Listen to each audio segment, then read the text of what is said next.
الحمد لله الذي حمدا كثيرا طيبا مباركا فيه كما يحب ربنا ويرضى. أشهد أن لا إله إلا الله وحده رب لا شريك له، وأشهد أن محمدا عبده ورسوله الذي لا نبي بعده.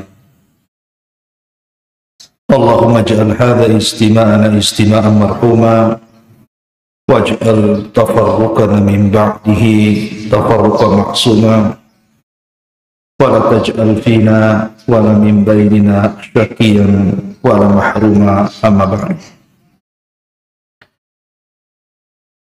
Ma'asyiral muslimin, jamaah salat subuh yang dimuliakan Allah Subhanahu wa taala. Alhamdulillah, di pagi ini kita bisa duduk kembali di Masjid Nidaul Ilmi, dan sebagai faedah di pagi hari kita akan membahas hal-hal yang bisa menghilangkan ataupun mengurangi pahala puasa. Ma'asyiral muslimin yang dimuliakan Allah Subhanahu wa taala, kita tahu bahwa ibadah puasa adalah ibadah terpanjang selama bulan Ramadan, karena memang waktunya juga terbentang dari terbit fajar shadiq sampai terbenam matahari.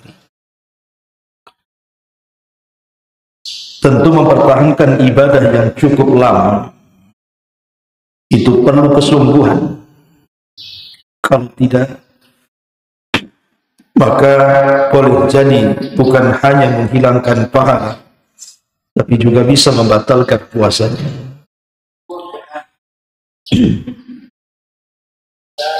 Dan kita tahu bahwa pembatal tentu sebagiannya disepakati dan sebagiannya diperselisihkan, mukhtalafun fiha. Di antaranya adalah al-jima'u amdan.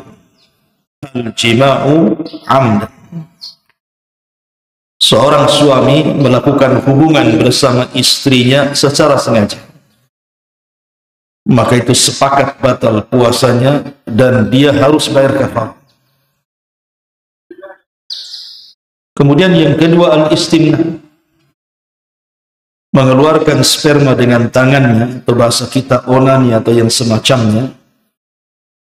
Ini pun ulama mengatakan minal muftirah, di antara pembatal-pembatal puasa, walaupun ada khilaf dalam hal ini.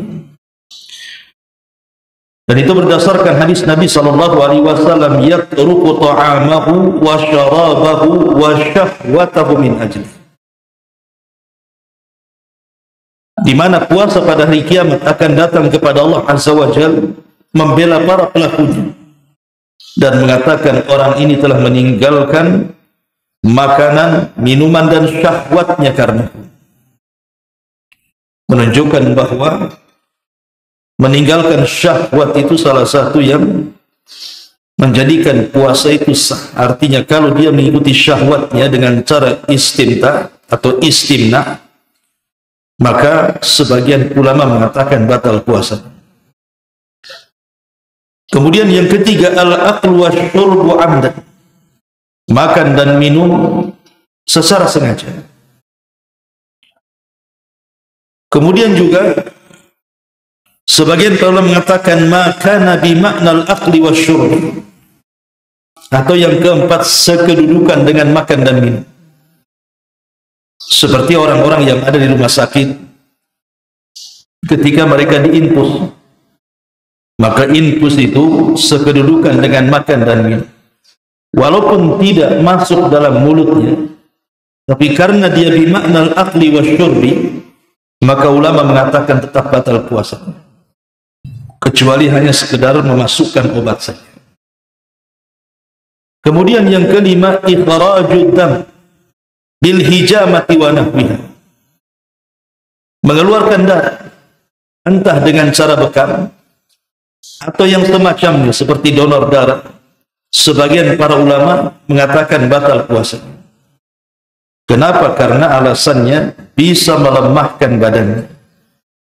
Walaupun terjadi khilaf di antara ulama tentang masalah ini. Kemudian yang ke-6, al-qayyu amdan, muntah secara sengaja.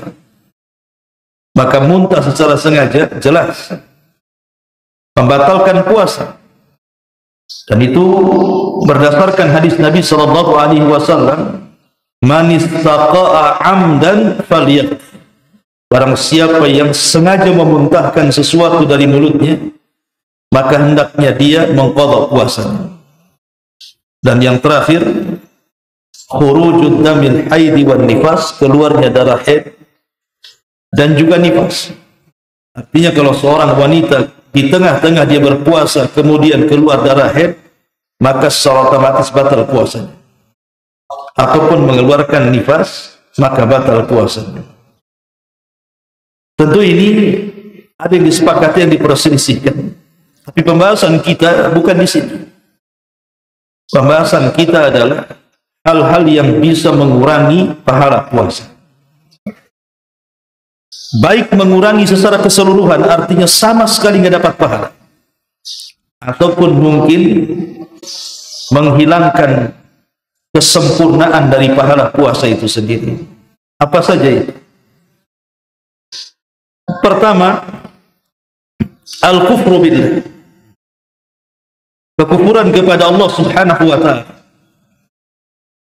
Disebutkan dalam surah Al-Maidah ayat 5, wa man yakfur bil imani faqad habita amaluhu wa huwa fil akhirati minal khasir. Barang siapa yang kufur setelah keimanan, maka hancur leburlah amalan, dan dia di akhirat termasuk orang-orang yang rugi. Tentu kekufuran, ada yang terang-terangan orang itu memang kufur, keluar dari Islam. Tapi ada orang-orang itu yang tanpa sadar, dia telah keluar dari Islam, dia tidak sadar kalau dia keluar dari Islam.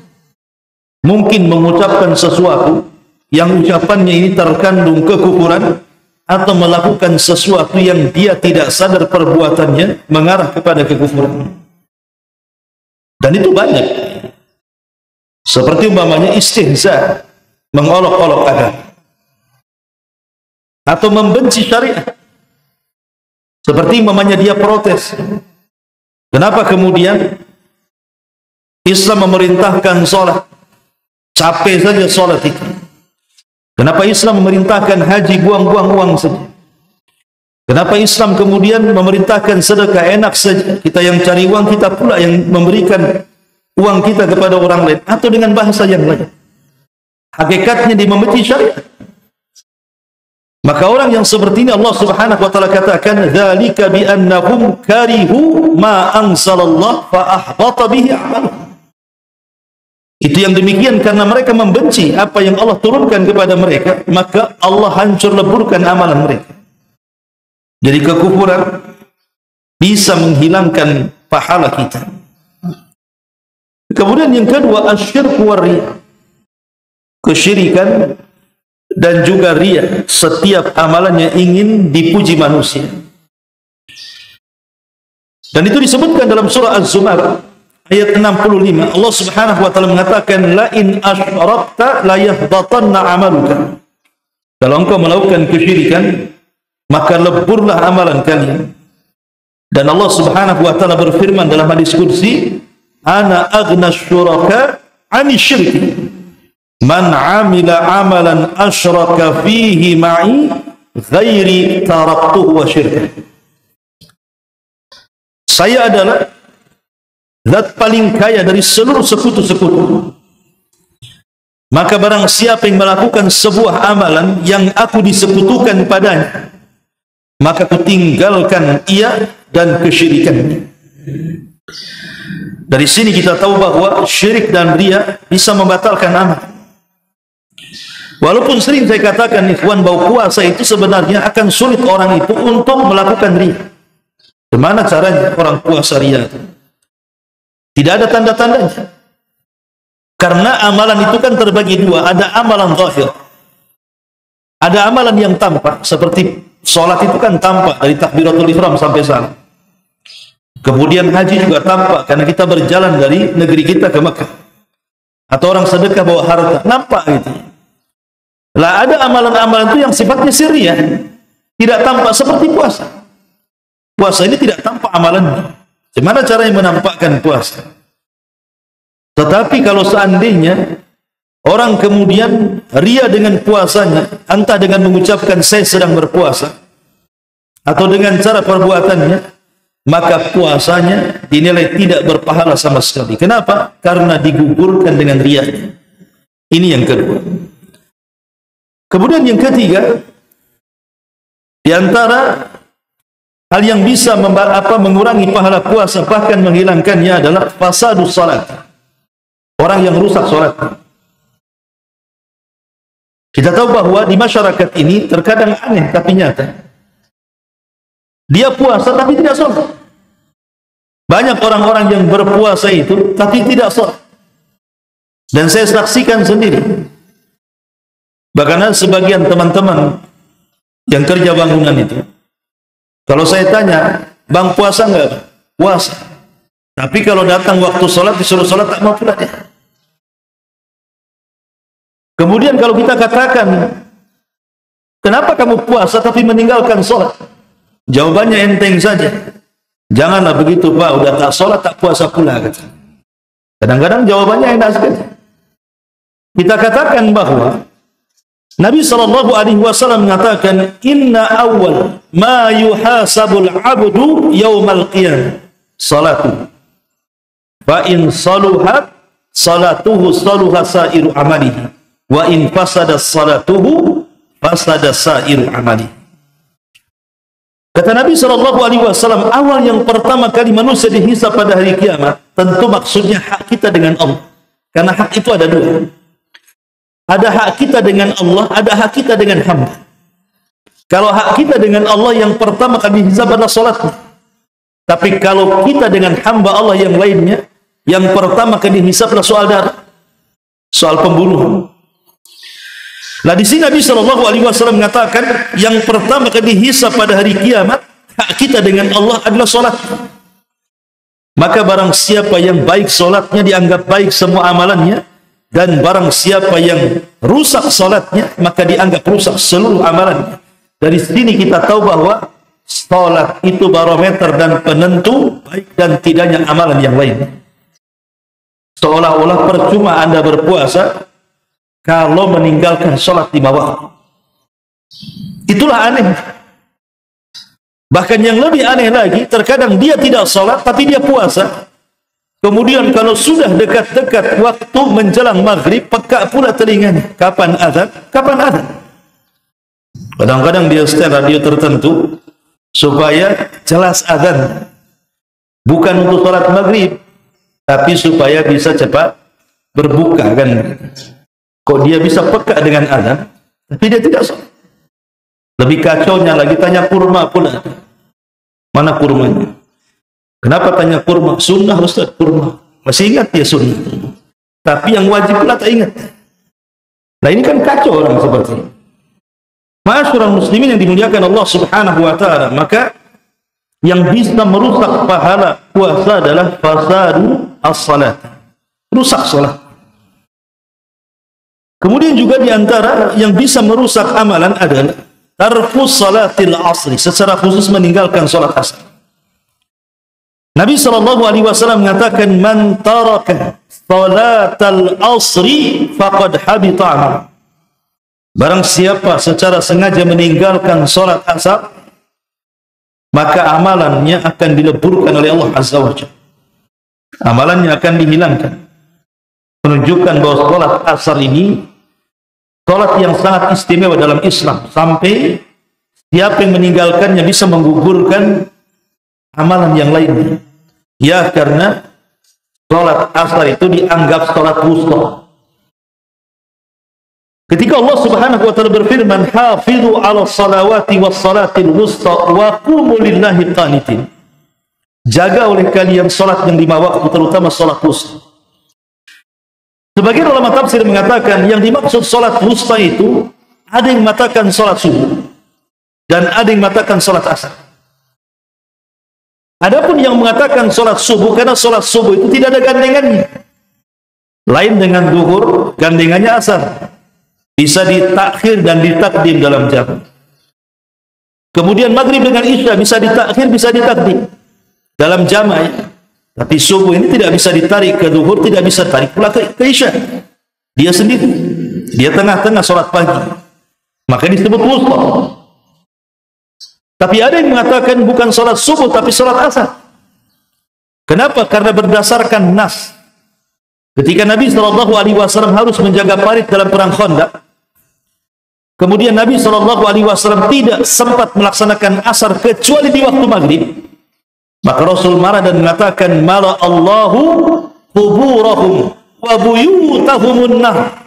Semoga Allah memenuhi kuburan-kuburan dan rumah-rumah mereka dengan api, karena mereka sudah mengakhirkan sholat wusta. Dari riwayat Muslim ini mengatakan bahwa sholat wusta itu sholat asar berdasarkan nas. Makanya Nabi SAW mengatakan, man hafadha ala baradaini dakhala al-jannah. Siapa yang menjaga dua sholat barat, maka dia dijamin masuk surga. Ulama mengatakan yang dimaksud baradaini adalah salatul fajri wa salatul asri, salat fajar dan juga salat asar. Ini juga termasuk hal yang bisa menghilangkan pahala puasa, meninggalkan salat asar. Kemudian juga hal yang bisa menghilangkan pahala adalah iqtina'ul kalb, memelihara anjing. Anda kalau seorang muslim kemudian berpuasa, kemudian masih memelihara anjing tanpa ada uzur syar'i, ya hanya sekedar senang-senang saja, layaknya orang memelihara kucing gitu ya. Mungkin ingin melihat keindahan bulunya, bentuknya, warnanya, begitu seterusnya. Enggak ada uzur syar'i, hanya untuk senang-senang saja. Maka Nabi SAW mengatakan, man amsaka kalban fa innahu yanqusu kulla yawmin min amalihi qirah. Barang siapa yang kemudian memelihara seekor anjing, maka setiap hari pahalanya akan dikurangi sebesar kirat. Kirat itu sebesar gunung Uhud. Coba bayangkan, setiap hari sebesar gunung Uhud pahala kita hilang. Padahal kita belum tentu juga mendapatkan pahala sebesar itu setiap hari. Tapi kalau kita memelihara anjing tanpa ada uzur syar'i, maksudnya uzur syar'i itu kecuali kalau seandainya untuk menjaga. Menjaga umpamanya antum punya peternakan kambing-kambing gitu. Untuk menjaga kambing-kambing atau untuk buruan. Pokoknya uzur-uzur syar'i, maka tidak ada masalah. Tapi kalau hanya untuk sekedar permainan saja, maka setiap hari satu kirat sebesar gunung Uhud pahalanya akan hilang. Maka sebaiknya hindari memelihara anjing, apalagi anjing sendiri binatang najis. Kemudian juga di antara hal-hal yang bisa menghilangkan pahala puasa adalah qaulun aw amalu zuri, ucapan atau perbuatan yang sifatnya zur. Nabi SAW mengatakan dalam riwayat Bukhari, man lam yada qaula zuri wal amila bi falaysa lillahi hajatun fi an yada'a ta'amahu wa syarabahu. Barang siapa yang ketika berpuasa dia belum bisa meninggalkan qaul zur. Sebagian ahli hadis atau syurahul hadis mencontohkan qaul zur, perkataan zur itu seperti dusta atau ghibah atau namimah atau mencela, mencaci, memaki, merendahkan, yang jelas termasuk afatul lisan, dosa-dosa lisan. Wal amala bihi, ataupun melakukan kefasikan oleh Nabi SAW, wa rubba sha'imin laisa lahul jaza illa al-ju' wal 'atsh. Berapa banyak orang yang berpuasa tidak mendapatkan apapun kecuali hanya menahan lapar dan dahaga saja. Ma'asyiral muslimin yang dimuliakan Allah Subhanahu wa taala, ini juga di antara hal-hal yang menghilangkan puasa, termasuk juga intihak hurumatillahi fis, merobek kehormatan Allah ketika dia bersemedi, atau dengan kata lain dosa yang dilakukan tanpa ada orang yang tahu, hanya dia dengan Allah saja. Jadi dosa sirri disebutkan dalam sebuah hadis. Kata Nabi SAW, la'a'lamanna aqwaman min ummati, akan aku beritahu kepada kalian sebuah kaum dari umatku, ya'tuna yawmal qiyamati bihasanati amthal jibali tiham. Nanti pada hari kiamat ada orang-orang yang datang menghadap Allah itu membawa pahala sebesar gunung Tihama. Gunung Tihama itu lebih besar, gunung besar ya yang ada di Saudi, tetapi lebih kecil daripada gunung Uhud, gunung Tihama. Nanti ada orang-orang yang datang menghadap Allah membawa pahala sebesar gunung Tihama. Tapi apa yang terjadi? Fayaj'aluhallahu haba'an mansura. Tiba-tiba pahala itu dilenyapkan Allah begitu saja. Kemudian Thauban, perawi hadis, Thauban maula Nabi SAW bertanya, ya Rasulullah, sifhum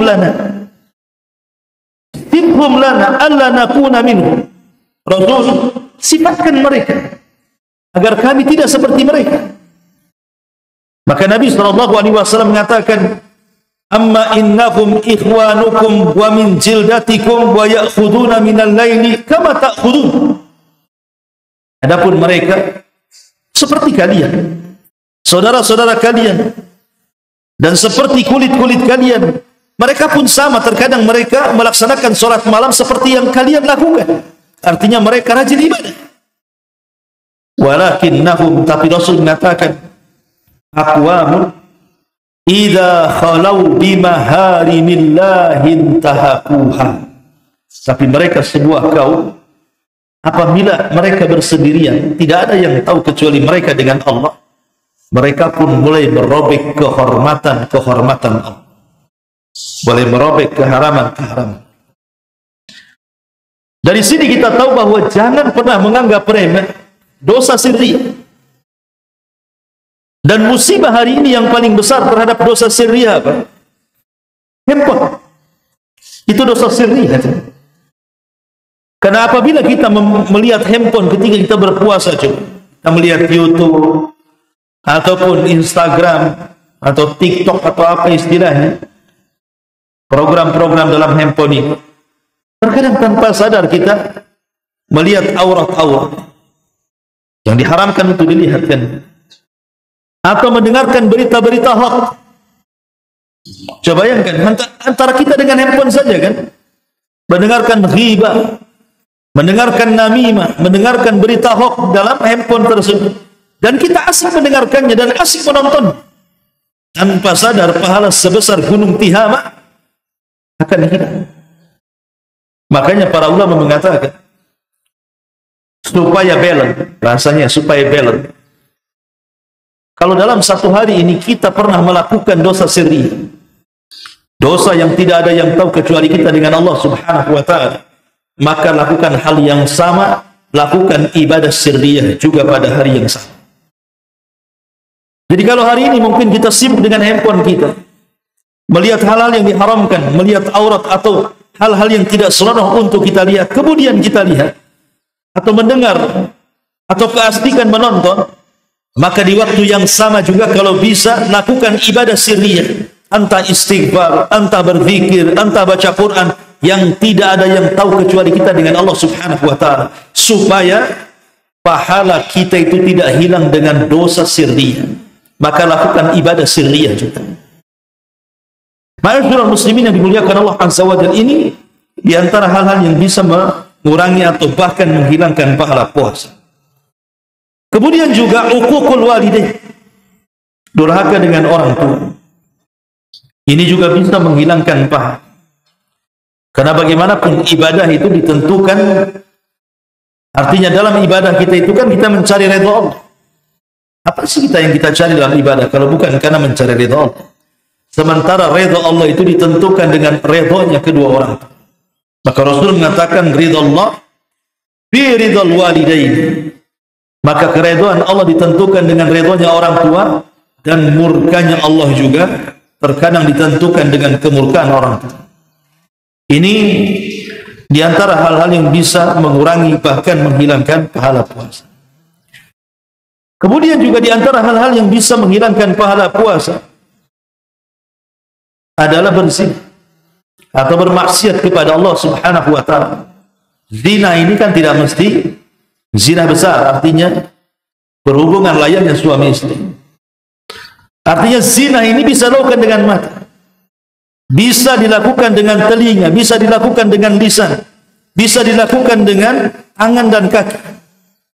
Walaupun kemudian nanti dibenarkan dengan kemaluan, tetapi ini bisa mengurangi pahala puasa kita dengan melihat aurat dan begitu seterusnya. Maka ini bisa menghilangkan pahala puasa kita. Termasuk juga kata para ulama al-zulm wal i'tidah, melakukan kezaliman kepada orang lain saat berpuasa, maka ini bisa menghilangkan pahala kita. Hadis yang sering saya sampaikan, hadis muflis, hadis bangkrut. Nanti pada hari kiamat ada orang-orang yang membawa pahala besar, tapi di sisi lain dia pernah menzalimi si fulan. Maka terjadi barter antara pahala dan dosa, sampai ketika ludes seluruh pahalanya karena diberikan kepada orang lain, terpaksa pula dosa orang ditanggungnya. Itulah yang disebut dengan bangkrut, dan itu akibat kezaliman yang kita lakukan kepada orang lain. Inilah di antara hal-hal yang bisa menghilangkan pahala puasa, bahkan menghilangkan secara keseluruhan. Wallahu a'lam bishawab. Subhanaka wa bihamdika asyhadu an la ilaha illa anta astaghfiruka wa atubu ilaik. Allahu ta'ala a'lam. Assalamualaikum warahmatullahi wabarakatuh.